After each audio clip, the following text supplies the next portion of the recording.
Okay. Hi, Hi. Dr. Jen. How are Hi. Hi, Dr. Connie. How are you? you? I wanted to share with AAPI Women Lead all of your brilliance. So I wanted to bring you on to our community care series so that our audience could learn about you and learn from your insights. Thank you. Before we begin, if you could do me a favor, can you tell us how you're doing? Just real quickly. So we can. Yeah. I am managing. I feel like most of the day I am grounding myself. I'm spending time with my cat that you probably see in the background.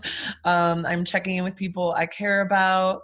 Um, if I need to step out and drop something off at people I care about or strangers' houses, I do that. Like I'm just doing what I need to do right now.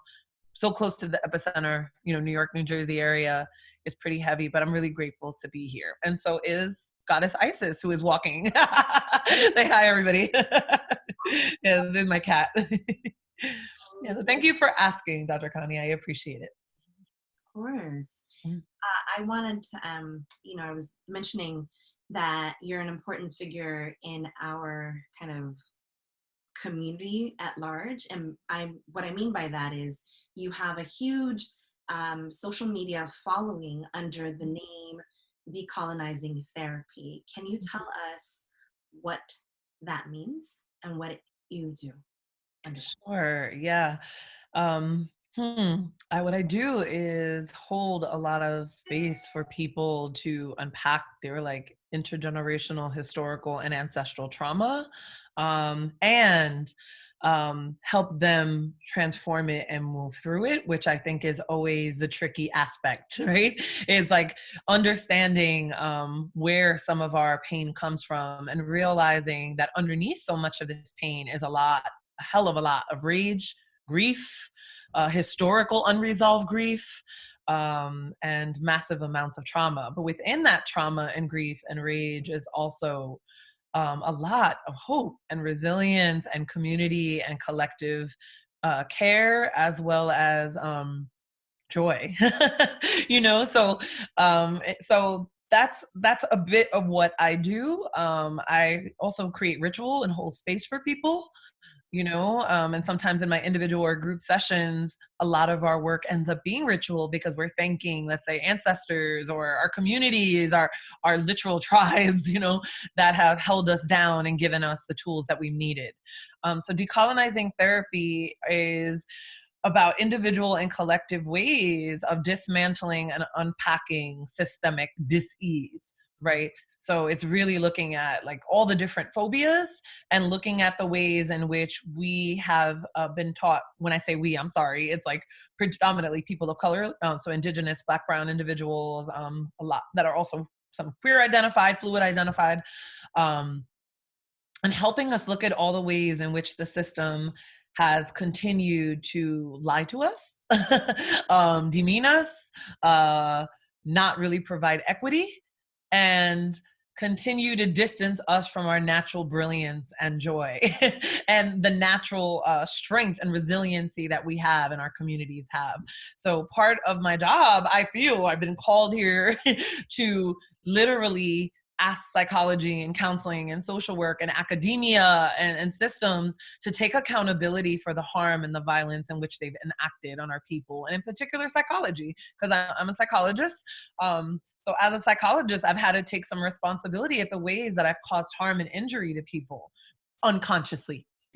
Prior to having a strong analysis, I've had to take responsibility and look at the ways in which I have like blamed people for not working hard enough. And I might have been a baby, I might have been an intern or what have you, but I feel like psychology has like been part of the systemic disease, right? And has been part of helping people to just see things in very Eurocentric ways. So that's a little baby snippet about what I do. I can't even explain to you how healing and therapeutic Mm, that description is. mm, And I'm sure for everyone else. And I also really appreciate you saying that you are taking accountability as a part of decolonizing therapy for the harms that you may have done as well. Is that what that means? Yeah. Decolonizing therapy? It means to look at the structures that have impacted by people of color. Mhm. Yeah. Yeah. And that's part of it. I didn't want to cut you off. Sorry. Yeah. I mean, that's a chunk of it. That's a part of it. I feel like there's like all these prongs, and I'm working on creating like this graphic to like really touch base on what it means to me, and not just me, but the people that like we kind of my community that has helped me like form this, because it's really been my students, my clients, the people in community that have made me realize like, wait, we need more. Most of us need more than just like restatements and paraphrasing and and again, like I've said it before, like CBT is fine, and psychoanalysis and psychodynamic theory and all these theories, they're fine, and there's room for that as well. But I feel like after some time we need more than just this bottom row of like looking at our own thoughts. We have to also look at how things around us has continued to beat us down and be violent with us. Decolonizing therapy also means to look at ancestors, to look at our histories, to look at the ways in which our elders have passed down these beautiful jewels to us. And I don't know about y'all, but I know that sometimes even now, but like growing up, I'm just really like very Eurocentric and Americanized. Like they really drilled it in me. My family drilled it in me because they wanted me to survive. They want us to survive. But little did they know they were like removing me from part of home, and I don't always mean a land, but also from like the thread of our cultures and our ways of doing things. So in decolonizing therapy, that also means that I'd like us to look at other ways and modalities of healing, not just therapy as a form of healing, and that therapists don't get to just monopolize healing, because therapy ain't always healing. Yeah. Who has been in psychoanalysis I was in psychoanalysis for 12 years. Woo! Yeah. And then at some point I was like, I need this person to stop blaming my mother and my father for everything that's going on in my life. Cause I'm like, where do, conversations around racism come into play? Yes. Where do the conversations around a war that took place against us come into play? How does that impact our daily experiences with trauma? Yeah. And relating to other humans, right? So Mm-hmm. I really, really appreciate you highlighting that and making that intervention. And I also really love that in decolonizing therapy, what it means for you is to reclaim our other forms of healing and being. That feels so spot on to what AAPI Women Lead has been hoping for our communities when our acupuncturists, when we bring in our herbalists, when we bring in, our spiritual guides who speak to ancestors. I grew up with a mom who saw spirits and was so ashamed of that until more recently when we've begun to reclaim it. Yes. So it's healing for her as well. Yeah. Man, when I found your page, I was like, life has been right? So that was super healing. On that note, can you tell us all collectively what we can be doing for our own mental and emotional health, given all the options that you've mentioned during? Yeah. Oh my gosh. Okay. So I'm gonna bring them in, because I feel like each of us have our own needs, right? Like each of us have things that just don't feel good. So I always feel like checking in with oneself is always crucial, always crucial. Even if I'm working with like 30 people at the same time in ceremony or in group, I'm constantly making sure, like someone's like, I don't want to close my eyes. Don't close your eyes. Can you look down? Can you, like always we want to be conscious of people's needs and their abilities. But with that caveat being said, I think one thing that's really beautiful is making space to like be called the F out and called in. So what I mean by that is like many of us are not part of communities or like collectives as y'all, you are, so I think that we need to consistently work towards decolonizing emotionally ourselves as well, and unpacking like our own egos, unpacking this space where we're like, well, this is my area. What do you mean I can't do A, B, C, and D? And this happens with my beloved colleagues as well, where they're like, well, I went through this many years and I went here through postdoc and I went to Yale and I'm a psychologist and I've been doing this for this many years. And I'm like, mm-hmm. And I'm here to say that still, just because this is empirically validated doesn't mean that this is what feels healthy for people. This doesn't mean that this is what we need in 2020 for healing. We need to go back. So for me, it's having consistent, like an ancestral altar. You know, even if I don't know who my ancestors are, I do, and I'm learning, but I'm saying there's some people out there that are like, oh, I'm adopted or this, I don't know. Okay, where are your people from? Where do you believe for them to be from? And even if you don't know where they're from, can you sit in meditation? Can I walk you through a journey so we can unpack where this might look like? Are you from the jungle? Are your people from the desert? You know, like we can still start to feel that in our bodies. I think another thing that has been really helpful for me is also having an analysis, you know, like having an analysis where you understand, like, why are people poor? You know, systemic dis-ease, understanding that pulling yourself up from your freaking bootstraps isn't going to suddenly make you, you know, like have more money and be wealthy, right? Like I don't know about you, Dr. Connie, but I went to school, right? I was first generation, you know, nobody else in my family, like my mom went to a little bit of college. She didn't finish. And bro, like, you know, when I think about it, I really thought that becoming a doctor would get me suddenly like this magical shield would like place itself around me, right? And would protect me from racism and sexism and classism. And I had a professor, I'm still paying off NYU, my master's in NYU, and it was only 2 years and I'm still paying off hundreds of thousands of dollars of student loan debt.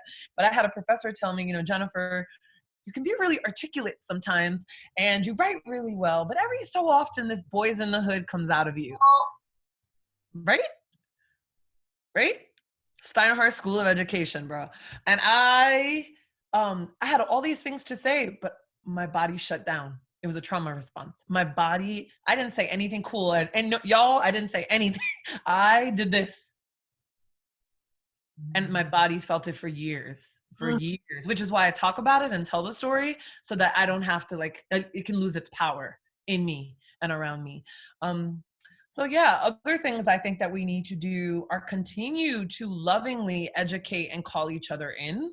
I don't think we have to educate each other like, oh, hey, read this article. Sometimes, but most of the time it's just like calling people in when they're saying things in conversation that you know are really violent and hurtful to other people around you. You know, learning how to be in community doesn't mean that we're all going to agree with each other. It means learning how to dismantle some of this icky shit together and have difficult conversations where we're like unpacking this. And one other thing I want to throw out there is even, you know, I want to respect that not everybody believes in spirit or has spirituality, but for me, and a large part of my work with people one-to-one and in groups in Decolonizing Therapy, it's to honor like our sacred grandmother rage. You know, for me, she's like a grandmother, right? Like an abuela, like, you know, like she's old and wise. And when it peaks, that rage, it takes the form of this like massive entity. And I feel like when we become enraged, we pull in the collective rage. We pull in the fear and the angst and the trauma of our people from this land and other lands. And I think that rage is healthy. I think that we need to own it much more as a society. I spent majority of my teenage years expelling my rage, you know, like really, I was like kind of violent, you know, and as time went on, I realized like in order to like survive and not be in the like criminal justice system, you know, and to have my mother like not kick me out of the house, I started internalizing it. And I started being very perfectionistic, you know, and distracting myself with drugs and alcohol and things like that. You know, like there's all these ways that rage takes form in our lives and transform. So I'm asking people to honor their sacred rage, to write about it, to scream in a pillow, to silent scream in a shower, to let it out of you. Cause I do it like every other day, if not daily. I have to constantly, because of this work, because I'm always decolonizing and unpacking and dismantling myself and my own trauma. I'm always in a state of kind of, oh, wait, am I traumatized? Whew, I need to work out. Oh, maybe I could go for a walk. Oh, maybe I need to call a friend. So I'm sorry, I'm going on a tangent, Dr. Connie, but yeah, love on that rage. Pay attention to her. She's a sacred barometer. No, I'm actually really glad. One, because I'm like, is she telling my story? I'm a little confused. I was like, how did we have the same like response, right? Like I thought that if I got this doctorate, I could not only would it operate as a shield, it was more like, oh, I could figure everything out, and I could, whatever answers I found in my work, I could just then help to take care of everyone accordingly. And it wasn't until I was like, yo, this is not going to save anybody. Like, I can be good at research all day, but I'm going to need it to come back to our entire selves. And then, per your point, relate to each other and be held accountable to one another through, what you're calling a decolonized lens and way of, right? So I think that I love that. I love you saying, taking inventory about ourselves, what it is that we individually need, how we're going to relate, and then our spiritual world. And I forgot. I pray every single morning and evening as a part of my healing. And there are altars everywhere. You know what I mean? And that I think, because it's a part of our daily practice, I don't end up seeing it as a part of decolonizing. I didn't know it was decolonial. It was grace. Yes. Yes. So I appreciate naming that. Yeah. And you know what? I'm just putting, we don't, even if we got rid of the labels, it is part of your humanity, right? And it's part of my humanity, and it's humanizing us, and it's humanized the people that came before us. So it's like, yeah. And so much of what decolonizing therapy is, to be honest with you, Dr. Connie, and everybody else listening, like, I started Instagram because my students were like, yo, if you don't put some of what you're teaching us out there, if you don't bring some of this healing, we're not going to forgive ourselves. And I was like, what? I don't want to do this. I don't want attention. I'm a therapist. I don't want to, this isn't about me. And they're like, no, it's not just about you. It's about what's coming through you. Like, I would be in session and sometimes I feel like I'm channeling. Like I'm just, right? There's sometimes that stuff is coming through me. Even when I'm talking to people, I'm just feeling like, oh, I have to say this. Okay, I need to say this right now. And right? Does that happen to you too? It's that. It's who's on my team right now, talking to me and teaching me to just let it go through you. Yes. Like, my spiritual friends that are guides and coaches are telling me exactly what you're telling me. And they're, what they call as their spiritual gifts. Also happen to have a doctorate in spiritual gifts. Yeah. Be like, don't even call me and be like, oh, I have a message from you from your dad. Before, but I want to tell you what he's telling us to tell you. Powerful. Yeah. I appreciate you saying the whole channel thing. I want you to keep telling us, like, yeah, thank you. Even ways that other people can channel their own. Yeah.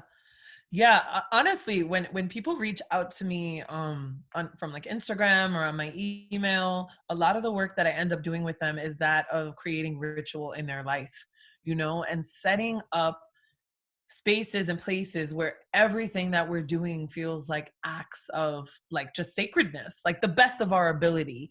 A lot of the people I work with right now are on the front lines and have always been, even prior to COVID, like most of who I serve are individuals that are constantly risking themselves in certain ways, shapes, and forms, whether they're community organizers or whether they're the ones driving the buses or cleaning up the poop in hospitals, like, or people that are broke or in between homes or transitioning and can't live at home anymore. And what I have learned, humbly learned from all of them in different ways, shapes, and forms, is that our bodies are like those temples, right? Like our bodies are full out temples, even when we're hating on them, even when we're like not giving ourselves enough food or overeating, whatever that feels like to a person. Even it feels like we're disconnected from our families. Like I've had some beautiful people tell me like, yo, I can't be around my family. They've disowned me. And I might not be close to my family, but I'm close to my ancestors and I'm close to my people and they got me. And I'm sitting there like, yo, you F a guru. Like you're giving me life right now. Like, you're giving me everything I need. So, you know, decolonizing therapy came about because it was just like, this way is not working. This very like white Eurocentric way of communicating with people. I have to hide parts of my personality. I have to kind of have a very blank, like, you want me to do all this? If they want to hug me or they want to give me a pastelón or something that they made, I have to be like, oh, I can't. I'm not asking them to feed me every night. I'm not taking like $100 gifts from my people, but what about bartering? What about leaving our clients and the people that we serve with a sense of feeling like they're also in community with us, that we're not on a hierarchy, and that we're not only pathologizing them. And that's what didn't fit for me. And when I tell you, I've worked in psychiatric hospitals, I've worked on units, a majority of the people I've worked with have had, they've been outliers, and given very intense diagnoses through this very pathologizing system. And they were brilliant people too. They were humans too. They had sexual needs too. They, I just, and so when I started seeing that the very field that I dedicated myself to and loved, and I do love it. I love it in many ways. I started seeing that also it was responsible for so much of the pain and violence, putting it back on people. It was gaslighting. Like that emotional colonization, it felt like gaslighting. Like, well, put it back on them. Why are they asking about you? Why are they this? Put it back on them. And it's like, we're two humans having a human exchange and they're sharing all their pain with me. They have a right to know a little bit about me. They have a right to know whether I feel like, why are people poor? Like they have a right to know what my stance is on LGBTQIA plus issues. Yes. Yeah. Yes. Yeah. I yes to all of it. And then I'm wondering, as we close out, given everything you've said, can you share with folks what we can do to support each other, especially in the context of what AAPI Women Lead has been pushing forward, which is solidarity? What can we take care of each other? Yeah. I think what we can do is really take turns holding this like space for one another when it comes to, like, for example, like Asian brothers and sisters are under attack in many different ways right now, right? There's a lot of violence being purported. And so yes, this is something that lots of races and identities have dealt with and still deal with. It doesn't change the fact though that I think that we need to show solidarity and show up for our people as this violence and the xenophobia is being enacted. So I do think, depending on the situation and how this like Rubik's Cube of oppression, right? And like patriarchy and pain, how it continues to play out, I think that we need to show up for each other in solidarity. And solidarity sometimes means not just saying, oh, me too, although I understand that comes from a really pained, traumatic place when people say, well, that happens to us.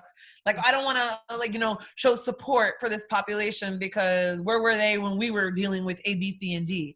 And the reality is, okay, that's what I would say to that. Like, okay, you have that right. And how are we going to do it better? Mm-hmm. How are we gonna elevate? How are we gonna upgrade in consciousness? How are we going to do it differently? How can we show others how we want it done in the future? What do we want to tell our children? And as I think many people say, how can we be good ancestors now?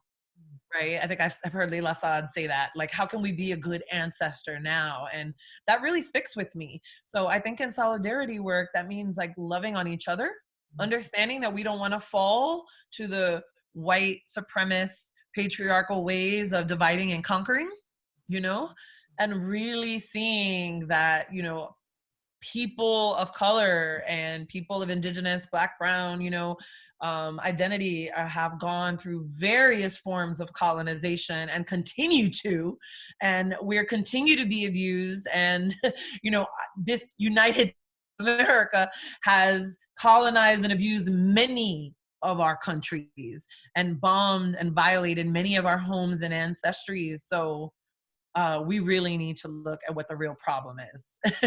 Rather than like splitting hairs, I'm all about like really stepping up in solidarity and showing up for our brothers and sisters and people and non-binary folks. Mm-hmm. I love that. And I also love what you said, minutes ago around being accountable to one another.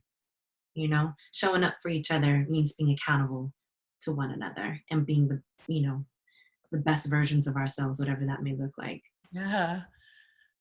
So I am so grateful that you took time out of your schedule and life to share your insights and whatever is being channeled through you. You are a force and a light. Mm. You are everything. So I just want to thank you, Dr. Thank you, Dr. Connie. Thank you so much. And I Thank also you. tell people where to find you again. Oh, yes. At Instagram, you can go to Decolonizing Therapy, or if you want to go to my website, that's www.drjennifermullan.com. I'm on Twitter as Dr. Jenny Jen. I need to post more on Twitter though, but feel free to reach out on any of those platforms. Thank you so much. We love you. I love you. Thank you. I love you all, and I appreciate you all. Thank you. Thank you.